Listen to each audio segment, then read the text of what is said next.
My name is Reggie. I'm about kicking ass. I'm about taking names. And we're about making games. They're doing it again. Nintendo is doing it again.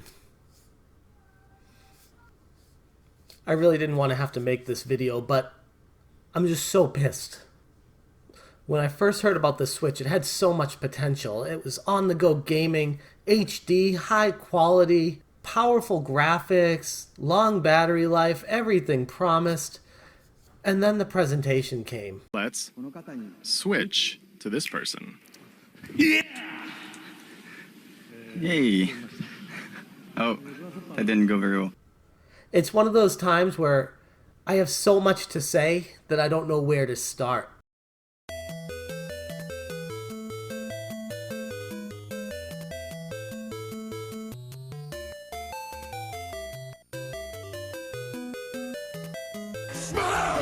JT. Hey guys, the video I showed at the beginning of this episode was back when Reggie was the Vice President of Sales and Marketing for Nintendo. He's since been promoted to President of Nintendo of America, but his decision-making and skills seem to not transfer from marketing to actual president. Now, ever since the Switch presentation happened, I had to do a little bit of research as to the history of Nintendo's recent press conference, post-2000, just to see how Reggie reacted to the public's opinion and answers to the questions that he gave to similar questions that are coming up now. Because as we all know, history repeats, and I'd like to think that Nintendo has learned a thing or two along the way. Statement to say it's critical that we set the right value. You know, when we look back at the Wii, yes, a $250 price point was key. But also the pack-in of Wii Sports was a critical decision. It gave the consumer something to play right out of the box. It gave the consumer a fantastic range of experiences. So for the launch of Wii U, similarly, yes, we'll look at price, but we'll also look at what are the experiences, what is it that the consumer will get when they buy, and make sure that that's really compelling. Okay, so a pack-in title for the Wii was key to the Wii's success. So the Wii U tried to repeat that with Nintendo Land, and the Wii U stumbled. So now a pack-in title is not the key to the success. The first decision that we make is, where do we want to be in terms of the hardware price point that's going to be approachable and hit the marketplace we want? Once we got to that bundle, it really needed to be at $299 without a piece of software. So now the Nintendo Switch is coming out, and to keep the costs down, you are not including a pack-in title. What? Today, other console holders have a much more fixed or rigid approach to how they do online. Ours will be more flexible. So that was back in 2011. What about now? We have been criticized for our online experience, and I'm being gentle. And what it's done is challenge us to really think about what is it that we want to create that we think is going to be meaningful for the consumer. How do we do it in a financially appropriate way? Those two came together as a subscription service. And more information is to come in terms of the full range of benefits that the consumer is going to get, and also we'll disclose the price at a future date. What I can tell you is that the Nintendo mentality of making our products approachable and mass market ready and affordable is going to carry through as we look at the execution for our online service. The system literally comes out in a month and a half, and you still haven't announced how the online's going to work. Okay, I just want to make sure I got that straight, because it's kind of important to know what the major online components to a console are going to be if you're going to be making a purchase. You know how Xbox Live and PlayStation Plus, they come with free games? How about Nintendo? Actually, there was a comment. We also highlighted that there's going to be some virtual console content that we'll make available as part of that overall service. Overheard Super Nintendo games will be coming with it on a trial basis for 1 month at a time, but then you have to give them back to Nintendo unless you buy them.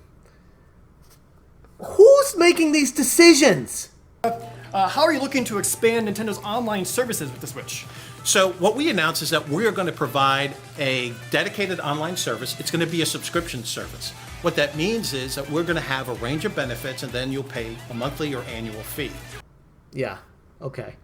So, back when Virtual Console first came onto the scene, Satoru Iwata had showed off at E3 what the Wii was capable of. Capable of downloading 20 years of Nintendo content.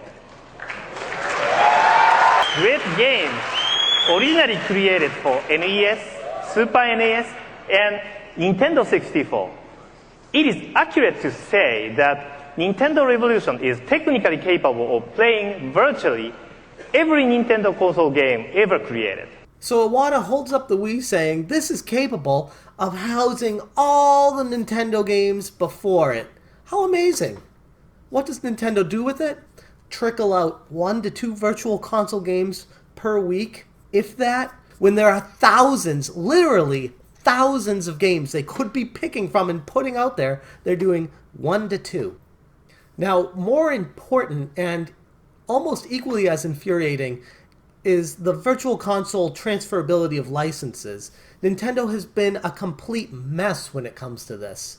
Fizame, what do you think about transferring titles from one console to the next? We have not shared a lot of information regarding Virtual Console. We will be sharing more information at a later date. The console comes out in a month and a half. And now we get the classic Fizame showing off the Zelda sword from the collector's edition that sold out literally in like 5 seconds. I was trying my best to get it, and of course, in patented Nintendo fashion, it was gone in an instant. But don't worry, because Fizame will talk about how awesome it is and why you need to get it. We're going to focus on the master set, right? So this is the suggested price, $129.99 set, and in that set, one of the things that's really cool is this statue. It's a beautiful statue. Even though it's not available anywhere. I checked eBay. It's about $500 right now. Are you kidding me? Now, I understand supply and demand and how it's important to make a limited supply if you want to really drive up the interest in something. But why are you talking about it for 20 minutes in the treehouse when nobody's going to be able to get this? That's just infuriating. So, Reggie, what about other avenues of entertainment on the console itself? How do you keep a place in the living room for your device?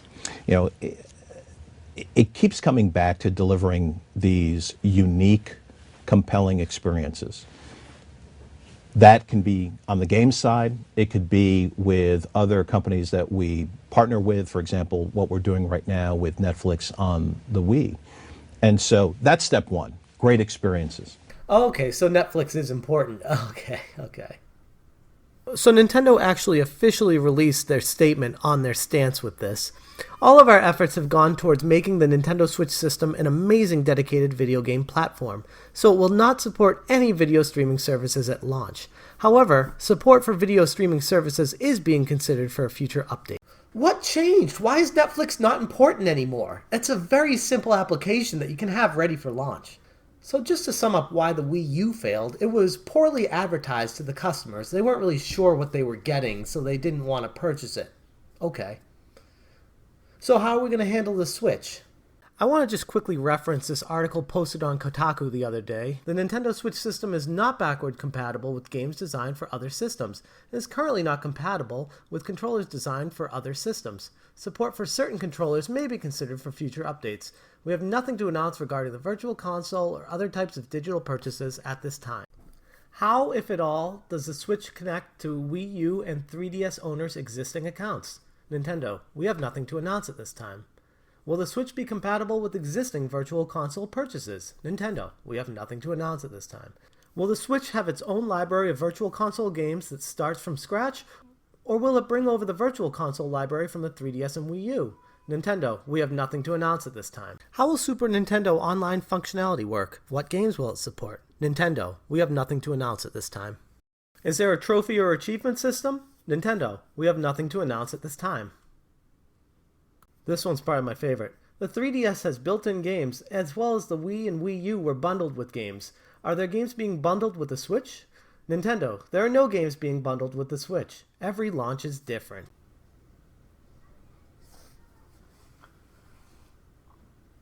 Does anyone else see a trend here? Anyways, I just had to get that all off my chest because I am supremely frustrated with how Nintendo is handling the Switch launch. And while I still feel there's a lot of potential in this, I feel like they should be giving people some answers right now so that we can get excited about it and know what we're getting ourselves into. End rant. As a brand, we're extremely trusted by our consumers. We've got a wide consumer base. So I think we have an opportunity to create tailored experiences for our consumers.